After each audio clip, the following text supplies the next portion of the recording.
Good morning friends. GS by Vipin Chaudhary में आप सभी के बीच मैंने इंडियन ज्योग्राफी वर्ल्ड ज्योग्राफी दोनों को खत्म कर दिया है। सारी मैंने इंटीग्रेटेड करके आपको वीडियो डाली है। जो बच्चे पीसीएस या जुडिशरी की तैयारी कर रहे हैं या कोई भी एग्जाम की तैयारी कर रहे हैं लेकर कॉन्स्टेबल से और पीसीएस तक की जो तैयारी कर रहे हैं सिविल तक की, वो मेरे सारे वीडियो का देखने के बाद में अपना पूरे जीएस का कोर्स उससे कर सकते हैं। आज हम बात करते हैं मॉडर्न हिस्ट्री की, मतलब कि आधुनिक भारत की।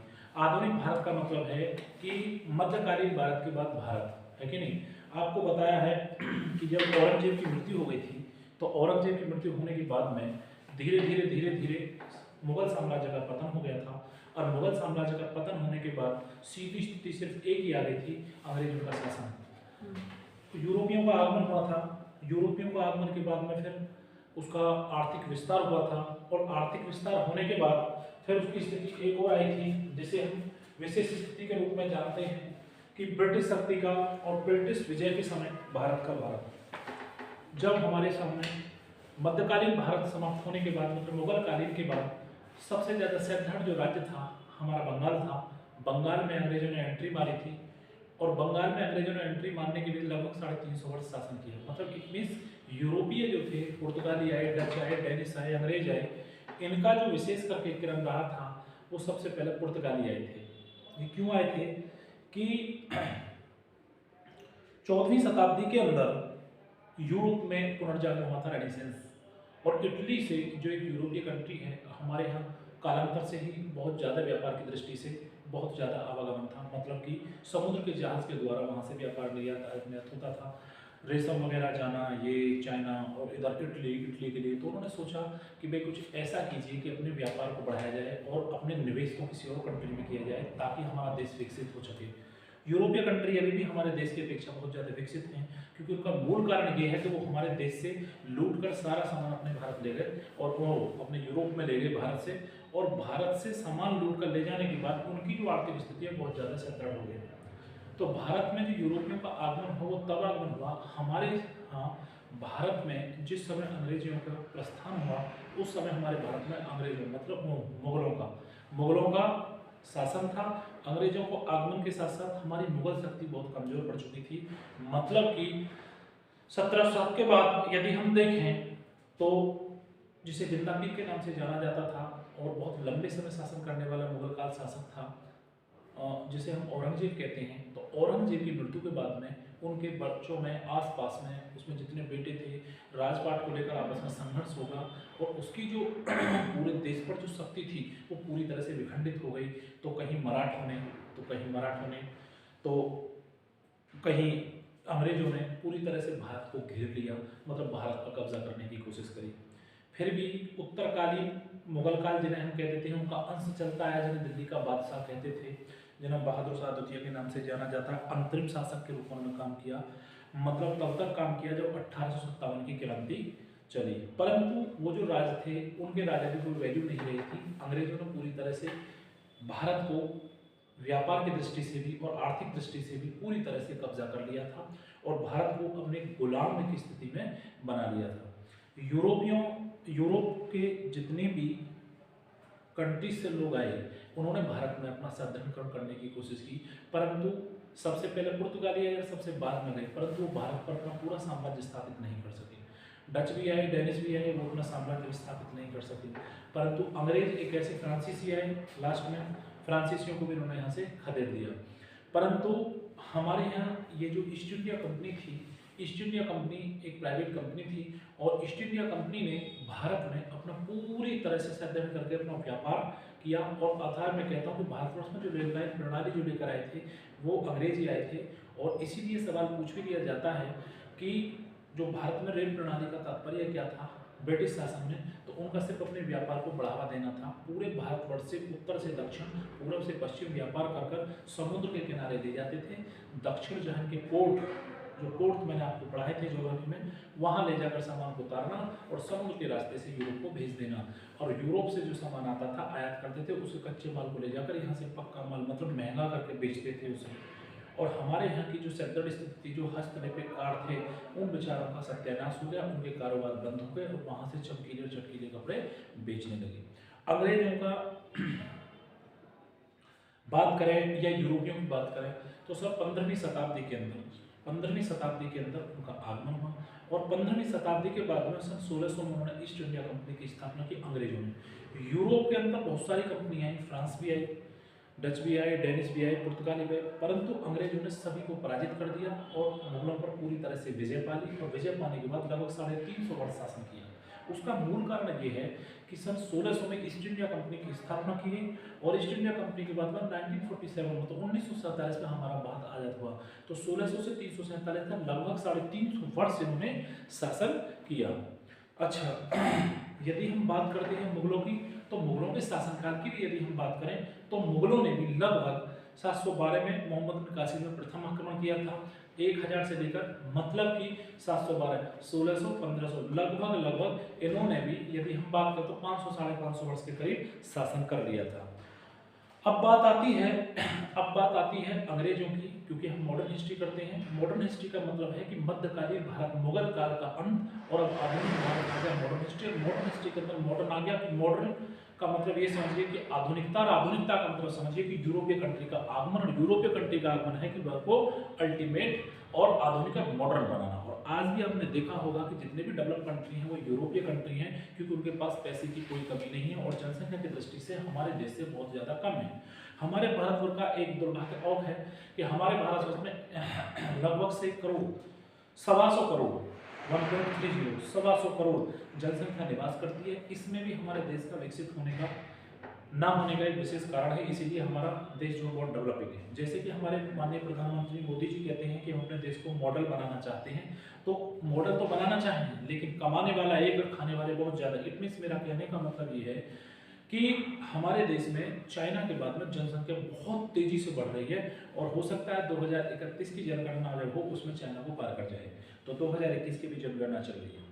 खैर, अब बात आते हैं पीछे मॉडर्न हिस्ट्री के लिए। मॉडर्न हिस्ट्री में आधुनिक भारत के नाम से इसे जानते हैं और आधुनिक भारत में देखिए कैसे करके इसे हम आधुनिक भारत कहेंगे, इसे हम आधुनिक भारत के नाम से जानते हैं। आधुनिक भारत को इंग्लिश में हम मॉडर्न हिस्ट्री बोलते हैं। क्या बोलते हैं? मॉडर्न हिस्ट्री बोलते हैं। मैं आपको बताना चाहूँगा मेरे प्यारे बच्चों कि सबसे पहले आपने देखा होगा किसी भी पेपर में उठाकर, भारतवर्ष में कोई भी पेपर क्यों ना हो, इंडियन ज्योग्राफी, और दूसरा आपने देखा होगा कि मॉडर्न हिस्ट्री से सबसे ज़्यादा क्वेश्चन पूछे जाते हैं। यदि हम हिस्ट्री का आकलन करें लेकर यूपीएससी का, तो हमारे हिस्ट्री में लगभग यदि 15 क्वेश्चन पूछता है तो 10 से 12 क्वेश्चन, कम से कम 12 क्वेश्चन मॉडर्न हिस्ट्री से पूछता है। और इंडियन ज्योग्राफी की बात करें, अब तो पीसीएस में भी बढ़ाने लगे वर्ल्ड ज्योग्राफी, वरना मोस्टली इंडियन ज्योग्राफी में 70% क्वेश्चन इंडियन ज्योग्राफी से आते हैं। तो इंडियन ज्योग्राफी और modern history is the very important part for GS. तो इसीलिए बहुत अच्छे से कम्युनिकेट कर इसे समझ लीजिए। अब जीएस क्या है कि इतिहास है। इतिहास को कहते हैं कि past participate is called history, है कि नहीं? मतलब कि जो पास्ट की घटना होती है, जब तक हमें पास्ट की परिघटना पता नहीं होगी तब तक हमें हिस्ट्री समझ में नहीं आएगा। तो मेरे प्यारे बच्चों, सभी लोग हिस्ट्री समझने से पहले उसकी पृष्ठभूमि समझें। मध्यकालीन भारत के बाद कौन आया? Modern history. मॉडर्न हिस्ट्री में कौन आया? सबसे पहले यूरोपीय कंट्री है। यूरोपीय कंट्री में सबसे पहले आया तो उनका भारत में क्या रोल रहा, और उनके बाद में दूसरी कंपनी आई तो उसका भारत में क्या रोल रहा, उसके बाद अदर कंपनी आई तो उसका भारत में क्या रोल रहा, और फिर ब्रिटिश शासन हुआ तो उसका उसमें क्या रोल रहा। क्योंकि ब्रिटिशों ने कब्जा करा, ब्रिटिश ज़्यादा शक्तिशाली थे तो उन्होंने पूरे भारतवर्ष पर काबू कर लिया था। अच्छा, दूसरी बात मैं कहूँगा, ब्रिटिशों का शासनकाल, उनकी रणनीति क्या थी, इसीलिए उन्हें उपनिवेश कहते थे। निवेश अपने यहाँ किया जाता, उपनिवेश कहीं स्थान पर किया जाता है। उपनिवेश भारत के नाम से इन्हें जानते थे। जहाँ जहाँ जब पूरे भारतवर्ष पर ब्रिटिश का शासन हो गया था तो उन्हें हम कहते थे ब्रिटिश भारत के नाम से जानते थे। कई बार मैं बीच बीच में शब्द यूज करूँगा ब्रिटिश भारत, ब्रिटिश शासन, तो इसका मतलब समझ लेना कि ब्रिटिश का आधिपत्य उस पर हो गया। आपने देखा है कि जब अंग्रेजों को आप पढ़ोगे, अंग्रेजों ने नेपाल, बर्मा, म्यांमार साइड में सिंध और मतलब कि अफगानिस्तान का बहुत सारे युद्ध भारत के पूरे भारतवर्ष पर इतनी पूरी तरह से जम गए थे कि पूरे भारतवर्ष पर आधिपत्य जमाने के बाद आसपास के अलग देशों में भी झपट मार के उन्होंने अपने काबू में कर लिया था। अंग्रेज इतने शक्तिशाली हो गए थे क्योंकि उनकी स्ट्रेटजी बहुत इंपॉर्टेंट थी। उनका सिर्फ एक ही मूल आधार था कि हमें सिर्फ पैसा कमाना है और इन्हें अपना गुलाम बनाना है।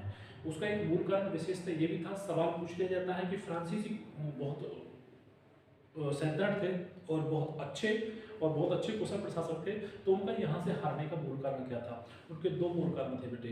एक तो कारण थे कि वो सरकारी कंपनी थी, उनकी जो कमांड रोल रहती थी वो सरकार के हाथ थे, फ्रांस से ऑर्डर लेते थे तब काम करते थे। लेकिन जो ब्रिटिश ईस्ट इंडिया कंपनी थी वो प्राइवेट कंपनी थी। प्राइवेट आदमी को देखा हुआ एक मास्टर है, जैसे कि हम प्राइवेट पढ़ा रहे हैं तो हम लोगों को बहुत ज़्यादा मेहनत करना पड़ती है। यदि हमारी मान के चलो सरकारी नौकरी होती और 1 लाख हमारी सैलरी आ रही है या 60-70 जो भी, तो हम करें यार आज क्लास ले रही है क्या पढ़ाना बच्चों को करना। बट इवन यदि हमारा जैसा व्यक्ति यदि असिस्टेंट प्रोफेसर या स्टेट्स को लेक्चरर लगता है तो वो मेहनत करता है, क्योंकि वो मेहनत करके पसीना बहा के जाता है। जिन लोगों को ऐसे ही जॉब मिल जाता है तो वो क्या करते हैं, ऐसे ही जॉब मिल गया तो पढ़ने के बाद फिर वो पढ़ाने में रुचि नहीं रखते। खैर वो पीछे की बात है। इसी तरह से ब्रिटिश कंपनी प्राइवेट थी, वो सारे ऑर्डर अपने जेब में रखते थे, अपने दिमाग से करते थे, उनकी स्ट्रेटजी बहुत ज़बरदस्त थी। उन्हें ब्रिटिश से तो उन्हें लेने की आवश्यकता नहीं पड़ती थी। 1857 की जब क्रांति उसके बाद ही तो सचिव लगाया गया था ब्रिटिश क्राउन का, ब्रिटिश क्राउन शासन। उससे पहले तो यहाँ सब कुछ खत्म ही हो चुका था। खैर मैं इन चीज़ों को विशेष करके तो मैं चरणबद्ध तरीके से बताऊंगा, इसे अपने माइंड में आप इंटीग्रेटेड करेंगे मॉडर्न हिस्ट्री को, है ना। तो उन चीज़ों को आप जो है लिखना शुरू करेंगे और लिखने के बाद जो है पढ़ने के सबसे पहले आप मॉडर्न हिस्ट्री नए पेज पर डालिएगा और मॉडर्न हिस्ट्री में लिखने के बाद यहाँ से आप लिखना शुरू करेंगे। ये आपका मॉडर्न हिस्ट्री मतलब कि आधुनिक भारत का परिचय था। इस आधुनिक परिचय के बाद में आप लिखना शुरू करेंगे। देखो मेरे प्यारे बच्चों, सबसे पहले यूरोपीय आगमन, सबसे पहले यदि हम यूरोपीय आगमन की बात करें, यूरोपीय आगमन तो यूरोपीय आगमन के बाद हम किस तरह से करते हैं यूरोपीय आगमन है। एक तो हो गया यूरोपीय आगमन और यूरोपीय आगमन के बाद और यदि हम आगे की बात करें तो एक होता है ब्रिटिश विजय के समय भारत की स्थिति। और कौन सा है, ब्रिटिश समय के समय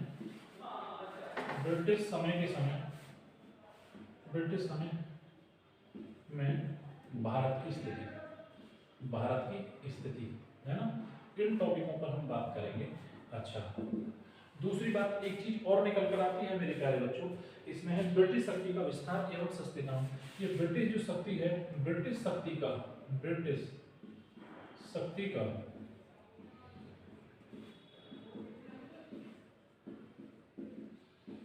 विस्तार एवं सद्भावना।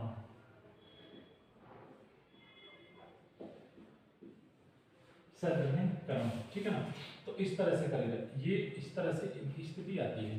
तो अब हम सबसे पहले जो बात करते हैं वो ब्रिटिश की बात करते हैं, मतलब कि यूरोपीय आगमन है कि नहीं। हम यूरोपीय आगमन की बात करते हैं। क्या बात करते हैं दोस्तों, यूरोपीय आगमन, है ना। तो पहले हम यूरोपीय आगमन की बात करते हैं। क्या पढ़ते हैं, यूरोपीय आगमन। तो यूरोपीय आगमन जो हुआ वो क्यों हुआ और कैसे हुआ। यूरोपीय आगमन 19वीं शताब्दी से लेकर और 15वीं शताब्दी से लेकर और 19वीं शताब्दी के बीच इनका शासन रहा। 15वीं शताब्दी ना, 15वीं शताब्दी से ना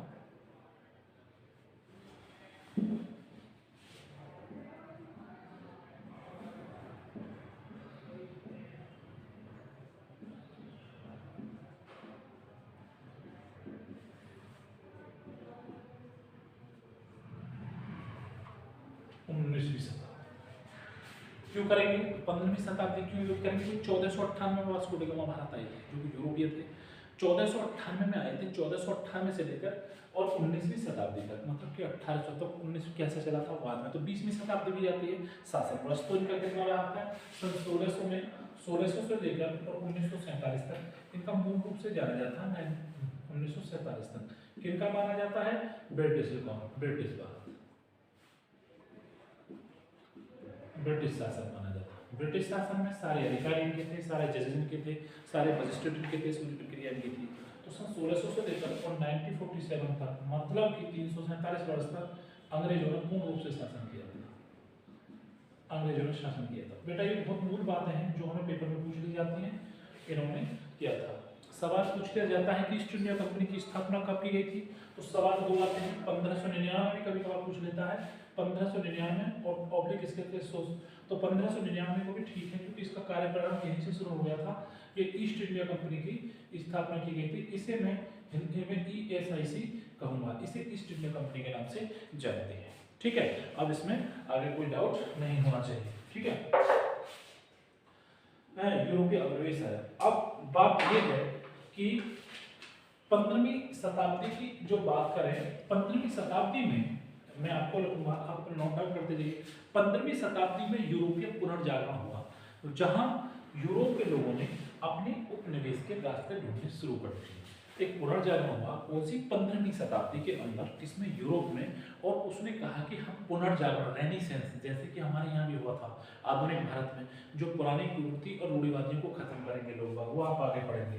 तो सन 1500 में, मतलब 15वीं शताब्दी के अंदर हमारे यूरोप में, मतलब कि सॉरी हमारे नहीं बल्कि यूरोप के अंदर पुनर्जागरण हुआ, जिसे हम रेनेसेंस कहते हैं, कि भाई कहीं उपनिवेश को बढ़ाया जाए, किसी और कंट्री से किया जाए। मैं फिर याद दिलाता हूँ आपको, उस समय भी हमारे भारत से इटली के लिए व्यापार होता था। उसी खोज में वास्को डी गामा, पुर्तगाली था, पुर्तगीज था, वो समुद्र के रास्ते, कालीकट के रास्ते सीधा कहाँ पहुंच गया, उन्होंने एक बेस बनाया कालीकट, समुद्र के रास्ते कालीकट, एक cape of good hope, cape of good hope के रास्ते से सीधा भारत आया, और भारत में आने के बाद उन्हें केरल में एंट्री कर दी, केरल में एंट्री कर दी। अब आप कॉपी में अपनी में जो मैं बोल रहा हूँ उसे आप नोट करते जाइए, क्योंकि हर एक चीज मैं बोर्ड पर नहीं लिख पा सकता, मैं एज ए क्लास की तरह आपको पढ़ा रहा हूँ। ऐसा नहीं कि वीडियो बनाया, और वैसे भी मैं ज्यादा लंबी वीडियो नहीं बनाता, ताकि मेरी वीडियो देखकर आप बहुत ज्यादा परेशान हो जाओ या देखने में असमर्थ हो जाओ। देखिए आगे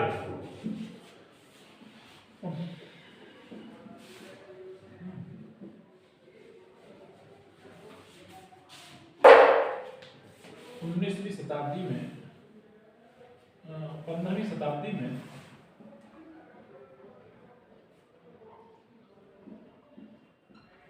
यूरोपीय पुनर्जागरण, क्या हुआ मेरे प्यारे बच्चों, पुनर्जागरण हुआ 15वीं शताब्दी।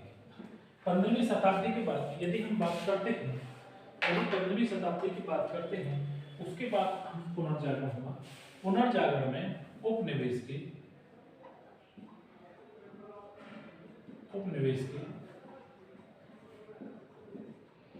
रास्ते निकालने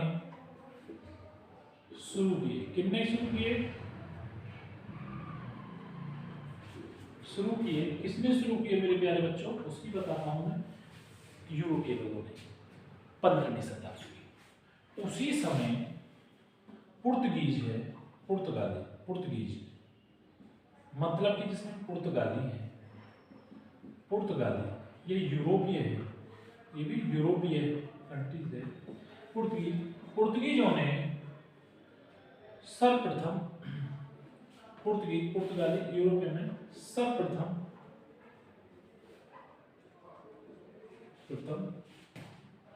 व्यापार की खोज प्रारंभ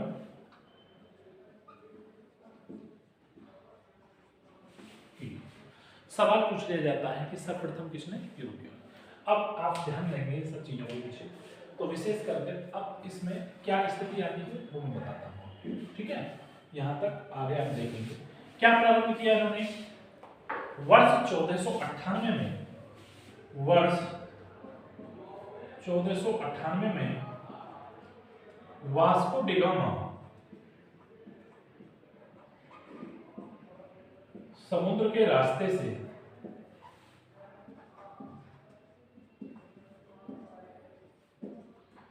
जिसे केप ऑफ गुड होप, लिख लेना बेटा, ये cape of good hope, cape of good hope के रास्ते से, केप ऑफ गुड होप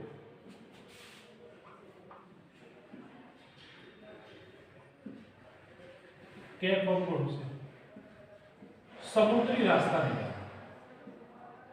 समुद्री रास्ता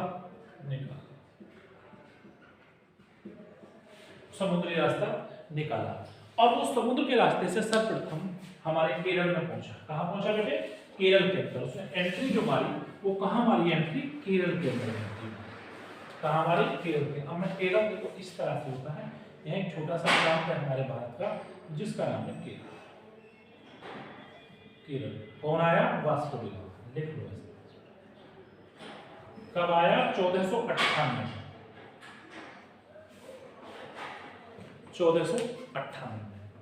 तो वहां का जो राजा था, वहां के राजा ने जब उसने कहा कि यूरोप से आए हैं, तो वहां का जो राजा था यहाँ के राजा ने, जिसे जुमेरिन की उपाधि प्राप्त थी, किसे थी? जुमेरिन की उपाधि, जुमेरिन उपाधि प्राप्त थी, उसका बड़ा भव्य स्वागत किया और वो केरल में रुका। तो वहां के राजा ने बहुत अच्छे से उसका आगमन किया, क्योंकि उस समय राजा का छोटे छोटे राज्यों में भारत बढ़ चुका था। तो उस समय केरल में जमाने में केरल के जो राजा थे उनने इसका बड़ा भव्य स्वागत किया, और स्वागत के बाद में फिर ये वापस चला गया, और वापस जाने के लिए इसने क्या काम करा, वहां से मसाले ले गया। क्या ले गया? मसाले, क्योंकि हमें मसाले लेकर गया। क्या लेकर गया? मसाले।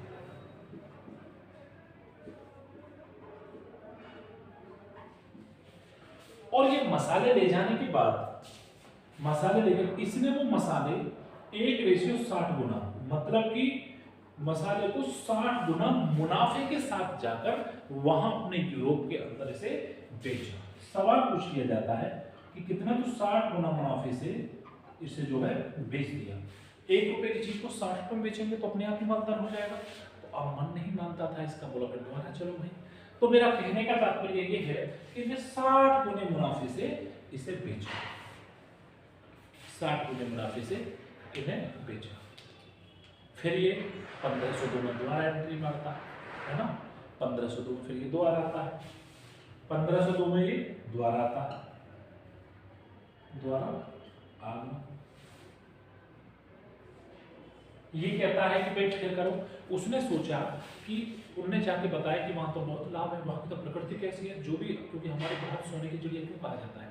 हमारे यहाँ जो तंत्र है, जो हिमालय से नदियाँ निकली है, ब्रह्मपुत्र, सिंधु, और ये तुम्हारा इधर आओगे ब्रह्मपुत्र और गंगा, इन नदियों के माध्यम से ऐसे मिनरल्स हमारी जमीन के अंदर हैं जो हमारे यहाँ की जमीन बहुत उपजाऊ है। उसका विशेष कारण है कि किसी भी प्रकार की वनस्पति, हर प्रकार की वनस्पति, हर प्रकार का फल, जो भी चाहो कुछ भी पैदा हो सकता है। मतलब हमारे यहाँ की जमीन में हर मिनरल्स, हर न्यूट्रिशन है, जो लगा दोगे वो हो जाएगा।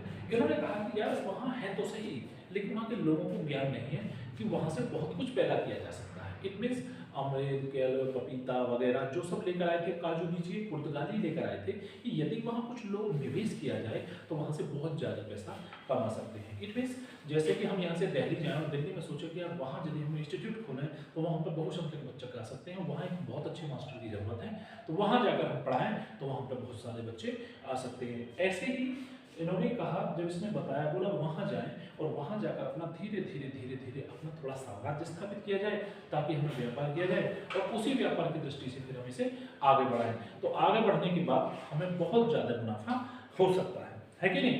तो फिलहाल मैं आज मैंने मॉडर्न हिस्ट्री के प्रारंभ किया, अभी इतना ही, ठीक है ना। यदि मेरा वीडियो पसंद आया तो उसे लाइक करें और शेयर करें।